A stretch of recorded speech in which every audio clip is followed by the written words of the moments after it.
Hey, what's going on, everyone? For this video right here, I want to touch on Chris Jericho and the signing with All Elite Wrestling.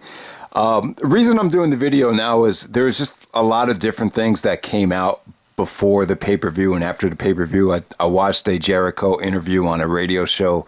It's about a half hour long, and then they had like a post-match, media conference after the Double or Nothing pay-per-view. And yeah, I didn't realize Jericho was this bitter towards the WWE for what happened during his last run. You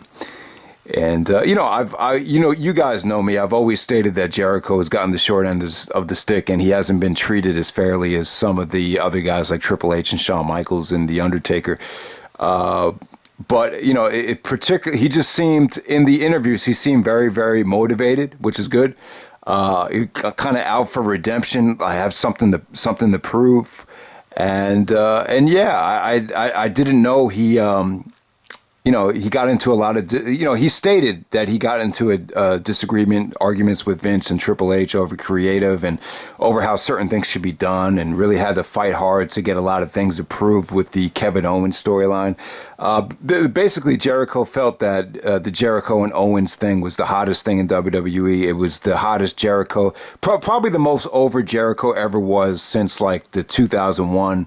Maybe since like the Invasion or something like that, before he turned heel against The Rock. That's probably the most over Jericho was, like that 2016-2017 school year, I guess you could call it. So he felt like, him and Owens, or actually he was told, I guess this is just Vince McMahon changing his mind, but Vince told him once the angle got so hot that, all right, Jericho Owens is main eventing WrestleMania. But things change, and that did not happen. We got a horrible WrestleMania main event, and on top of that, you got Bill Goldberg coming back, and then you get Goldberg and Lesnar as the WWE Championship match. And sadly for Jericho, Jericho and Owens, they were the second match at WrestleMania. And, the second match at WrestleMania, you saw it even this year with AJ and Orton. It's just a tough spot to be in, especially when you open up the show with such a hot opener. I think they opened up with AJ and Shane McMahon, which, you could argue that stole the show from WrestleMania 33. And then Jericho and Owens have to follow it. And on top of that, Vince McMahon was upset at how the match was structured. They thought Owens looked like too much of a high flyer, didn't come off like a badass heel, and was very angry. And not angry, but you saw it in the WWE Network. He said to Owens that he wasn't happy with the match when Owens walked by the gorilla position, to be exact. So yeah, I totally understand Jericho's frustration. I was very underwhelmed. I mean, I thought the match was good, but I was just underwhelmed with the placement on the card. I think anytime you have it at the second match on WrestleMania, it's kind of slapping in all the fans' faces that, oh, this match is not important. I really do think Jericho and Owens had enough hype to actually main event WrestleMania. And you look at what main event of WrestleMania, they could have easily done it, and they could have easily, pulled it off, in my opinion, with the proper build, with the proper, go home segment. It could have easily been done. So I totally understand Jericho's frustration. On top of that, the slap in the face, and tell you, man, it's like pro wrestling has gods. Like there seems to be like some sort of karma with pro wrestling too, because look at who took Jericho's spot in the WWE Championship match. None other than the guy that basically drove him out of WCW was Bill Goldberg. You guys know there's a lot of bad blood, no pun intended, between Jericho and Goldberg, going back to WCW, and Goldberg not willing to work with Jericho and not willing to be cooperative in any sort of angle with Jericho. So yeah, I mean, it was just one of those things where, that had to be kind of hard to swallow. Like Jericho does all this work. He gets so over all these great segments, that whole the list of Jericho thing, what was it called, the book of friendship or whatever, the friendship segment that Jericho and Owens did. How people were raving about that as one of the best segments, one of the best heel turns or heel reinforcements in years, or babyface turns from Jericho. And then all of a sudden, Goldberg, the guy that drove Jericho out of WCW, drives him out of the WWE. It's a fascinating story, and not to mention the only Jericho Goldberg match on pay-per-view was at Bad Blood. So that goes to show you that the bad blood between Goldberg and Jericho, I'm sure it still exists. I'm not. He didn't mention that he was blaming it on Goldberg, but if you look between the lines, that had to be very frustrating. And Jericho talked about making a difference, and I agree. I think at this stage, it's a good role for Jericho. He said he wants to be like the Brock Lesnar of All Elite Wrestling, or Brock Lesnar of New Japan. Or I think he really means Brock Lesnar of All Elite Wrestling. Whenever Jericho's going to be on the show, it's going to feel important. It's going to have meaning to it, and I think Jericho's could be great in that role. And I wish the WWE would have gave him a better part-time role as well.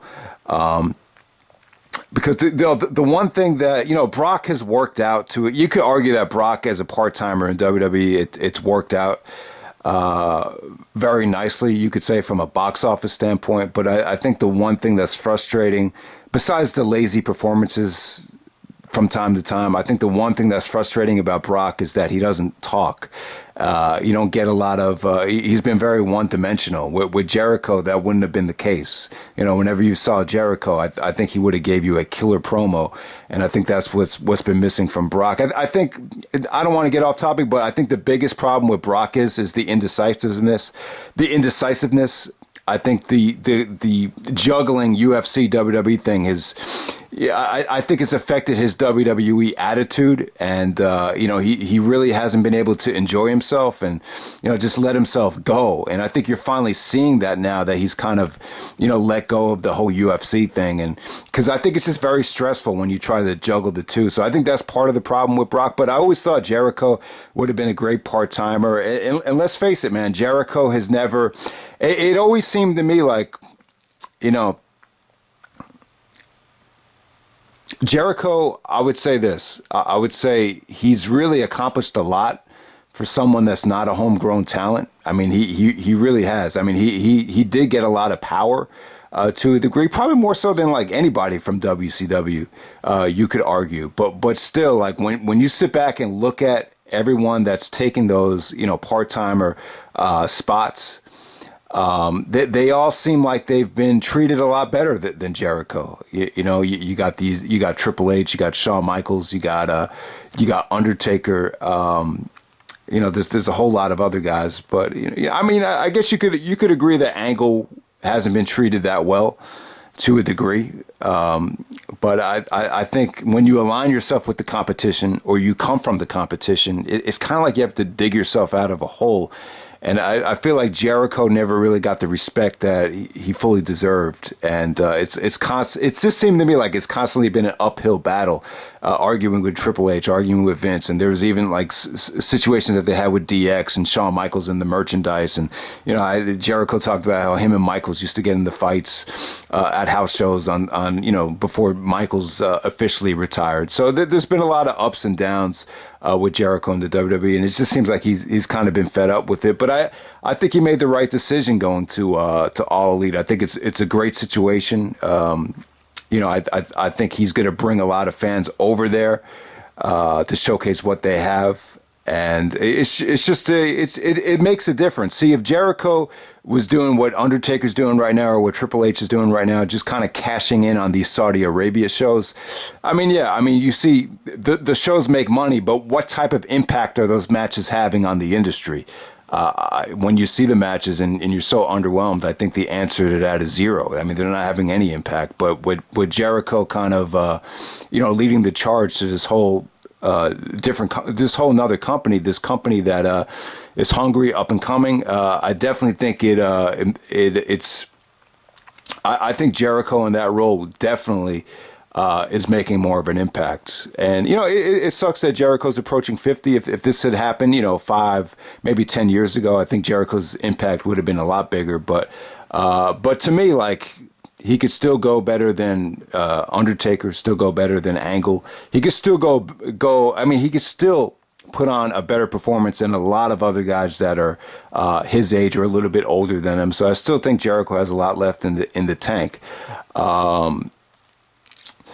The thing that, now I'll just leave it at this. The thing that Jericho and All Elite need to do, and Jericho's got to kind of, captain the ship here. I think the next time this company runs a pay-per-view, they need to just focus on the pay-per-view. I think the last thing you want to do is for the WWE to get more attention than the in-ring work, or any WWE related promo to get more attention than anything that's going on in the ring. I think that's just a negative. I think a lot of different companies, even you could make an argument that ECW and WCW did the same thing, that TNA did the same thing, even Ring of Honor. There was too much WWE nonsense going on when they were trying to deliver their product. I just feel like there was too much noise. And to me, like, I didn't watch the pay-per-view, so I'm not going to judge it. I'm just saying from a fan that used to be a diehard fan who's become more of a casual fan.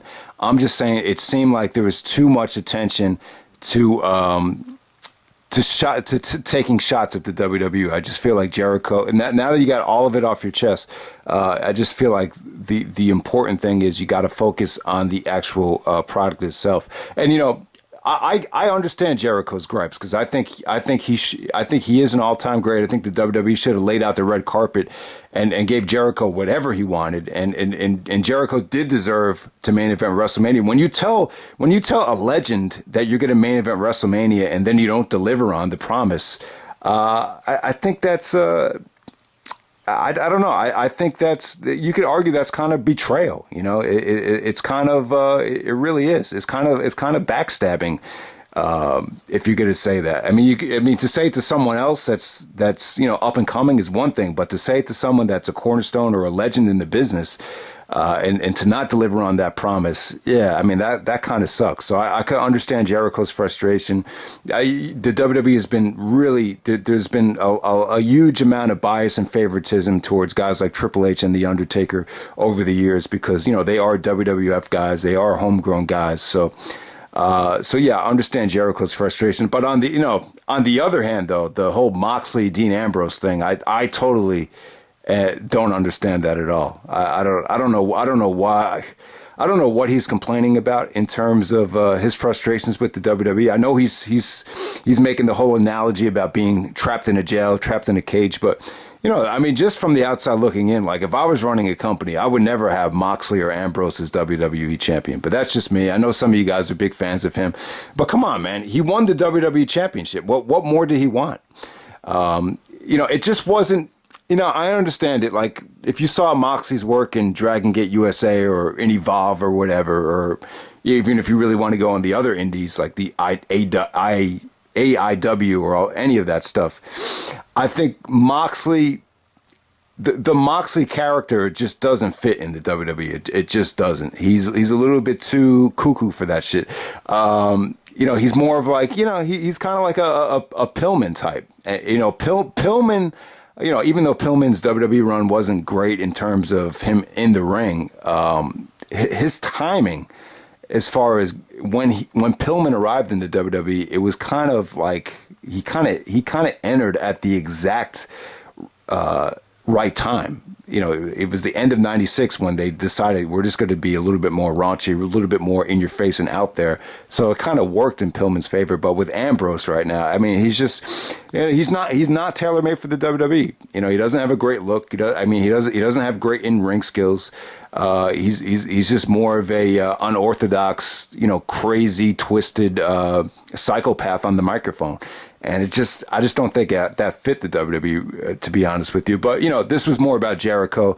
I understand Jericho's gripes, and hopefully he could just be a great leader for AEW in the future. And, yeah, man, I mean, I love to see those matches with Omega. I saw the first one. Would love to see the second one. I'm sorry to a lot of you guys that wanted me to review the pay-per-view. Problem is it aired during the NBA playoff game. Plus, I don't, when you get older, it's just a lot tougher, to spend money on wrestling. And a lot of you guys will probably find that out as well. But, I'm sorry, I'm not the most dedicated wrestling fan in the world. I used to be a hardcore fan. I would say now I'm just a casual fan. I'm sorry that I didn't see the pay-per-view, but I'm sure it was good. I'm sure there was a lot of filler, but I'm sure for the most part it was a great show. And I'm pretty sure Jericho and Omega delivered a great main event, and then I guess John Moxley came out and cut his promo. But yeah, man, let me know what you think about Jericho and AEW, and let me know what do you think his overall thoughts are on the WWE as well. All right, that's pretty much it. And I'll see you guys later.